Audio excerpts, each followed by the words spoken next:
안녕하세요. 날쌘 고래입니다. 오늘 오전 11시에 열린 전력강화위원회에서는 아시안컵 결과에 대한 평가와 함께 대표팀 감독인 클린스만의 경질 문제에 대해서도 결론을 내릴 것으로 알려졌는데요.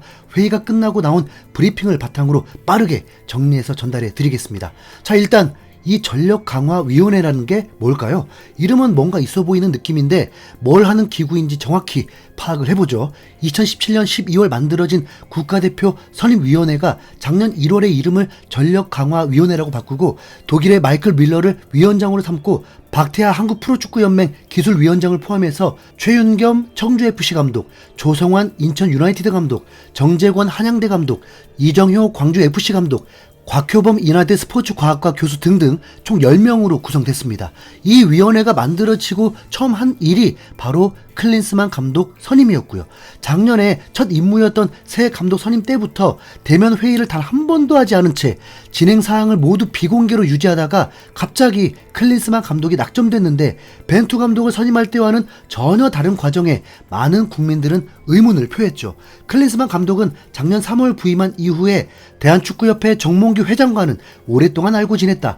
2017년 아들이 U20 월드컵에 출전하게 되면서 이때부터 상당히 오래 알고 지내온 사이다라면서 정몽규 회장이 클린스만 선임에 깊이 개입했다는 직접적인 증언을 하기도 했는데요. 심지어 축구계 관계자들 사이에서는 밀러 위원장도 권한이 없고 위에서 정한 감독을 그대로 통보했을 뿐이다라면서 정몽규 회장이 미리 다 결정을 해놓고 전력강화위원들의 의견을 모두 거부했기 때문에 유명무실한 기구가 됐다고 봐야 합니다. 그리고 클린스만 감독 선임 이후 오늘까지 정기적인 회의도 없었고요.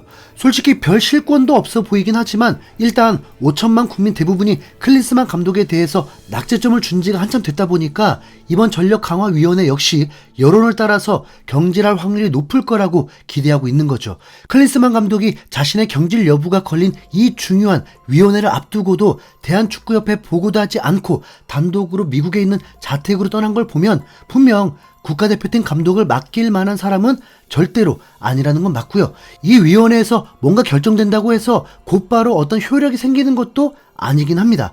전력강화위원회에서 내린 평가를 참고해서 정몽규 회장이 포함된 대한축구협회 집행부에서 최종 결정을 내리는 구조이기 때문이죠. 13일에 예정됐었던 제5차 임원회의에도 정몽규 회장은 전날 밤에 급하게 불참을 통보했는데 이후 오늘 전력강화위원회 전후로도 정몽규 회장은 공식 석상에 나오지 않은 채 계속 잠행 중입니다. 대한민국 국가대표팀의 감독인 클린스만과 대한축구협회의 협회장인 정몽규 모두 말하자면 책임을 져야 하는 수장의 위치에 있는데 클린스만 감독은 원격 화면으로 참가하고 정몽규 회장은 어디로 숨었는지 보이질 않으니까 국민들의 분노는 더욱 커지고 있는데요. 이 와중에 클린스만 사단의 수석 코치는 전력강화위원회를 앞두고 챔피언스리그에서 뮌헨 대 라치오전의 해설위원으로 나와서 또 한 번 큰 무리를 빚었습니다. 안드레아스 헤어초크 수석 코치는 재택근무와 해설 등의 투잡이 가능한 조건이 있는 희한한 방식의 계약을 맺었는데 대한축구협회가 도대체 왜 이런 규정을 넣어서 국민들 열불 터지게 하는 건지를 모르겠네요. 네, 계약성으로는 투잡이 허용되니까 선수단 불화 사건이 불거지고 아시안컵 4강 탈락으로 감독 해임 얘기가 나와도 수석 코치는 나 몰라라 챔스 해설에 가서 다른 팀 얘기하고 있어도 되는 거겠죠? 네. 수석 코치라는 직함은 감독 바로 다음으로 클린스만 사단의 2인자라고 봐도 되는 위치지만 감독부터가 몰래 미국으로 출국해서 화상으로 자기 해임 회의에 참석한다고 하는데 더 뭐라고 말할 수 있겠나요?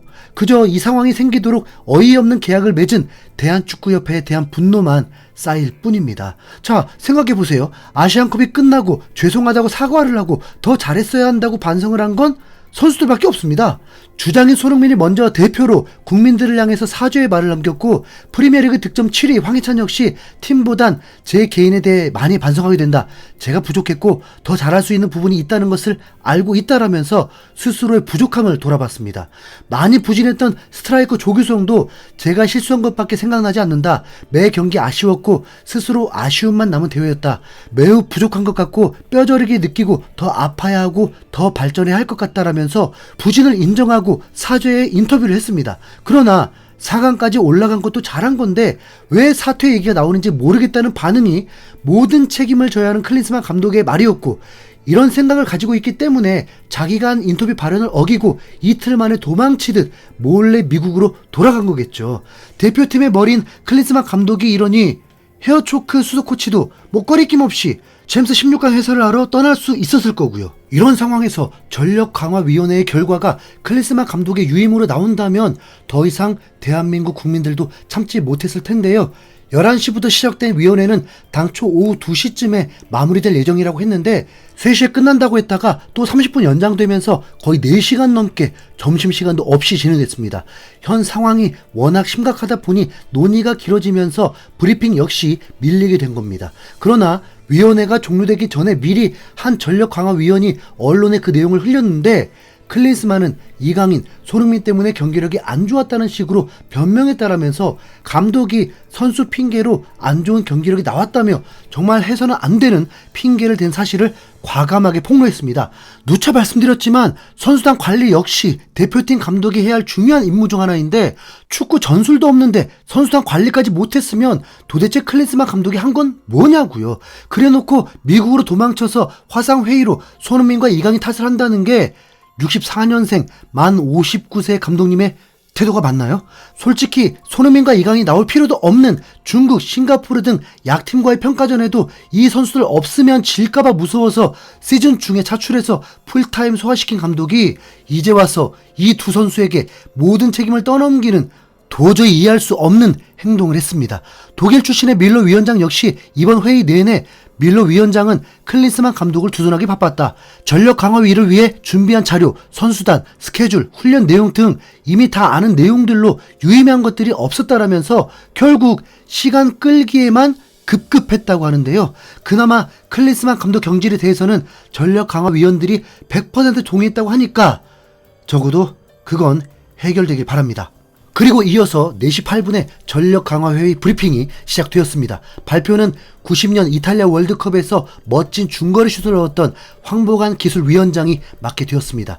솔직히 4시간 회의는 아닐 것 같습니다. 일찍 끝나고 이 브리핑을 위한 준비가 더 길지 않았을까 추측해봅니다. 황보관 위원은 11개 방송사 마이크 앞에서 클린스만이 화상회의로 참석했다고 얘기하면서 전술적으로 부족했던 감독이고 감독이 선수 발굴 의지가 없었다. 국내 체류가 적은 것에 관해서도 국민을 무시했다라고 의견이 모아져서 회복이 불가능하다고 판단했고 과거에는 감독에 대해 경기 내용과 결과에만 관련해서 논의가 됐었는데 근무 태도 자체에 문제가 있다는 건 더 이상 리더십 발휘가 어렵다고 판단하고 클린스만 경질을 협회에 보고할 예정이라고 했고 한 기자가 그 협회가 정몽규 회장이냐고 묻자 그렇다라고 했습니다. 황보관 위원은 떠나려고 할 때 기자들의 질문 공세가 이어졌는데 마지막 한 기자가 회심의 질문을 던졌습니다. 클린스만 감독이 이번 패배를 선수들 탓을 한 거냐고 묻자 전력강화위원회는 전술 실패라고 했지만 클린스만 감독은 그렇게 생각하지 않는다고 했다고 합니다. 그리고 이 브리핑 전에 한 임명을 요구한 한 프로축구 감독은 클린스만 감독을 경질해도 또 상명하복식으로 전력강화위를 무력화시킨다면 제2의 클린스만이 나올 수 있다. 그런 일이 반복된다면 한국 축구의 재앙이라고 말했습니다. 우선 클린스만 경질은 거의 99.9% 맞죠. 이러고도 클린스만이 3월에 돌아올 수는 없는 거겠죠. 네. 이제 정몽규 회장 차례일 듯합니다. 익명의 감독 말처럼 한국 축구 재앙이 일어나선 안 되잖아요. 이상 날쌘고래였습니다. 감사합니다.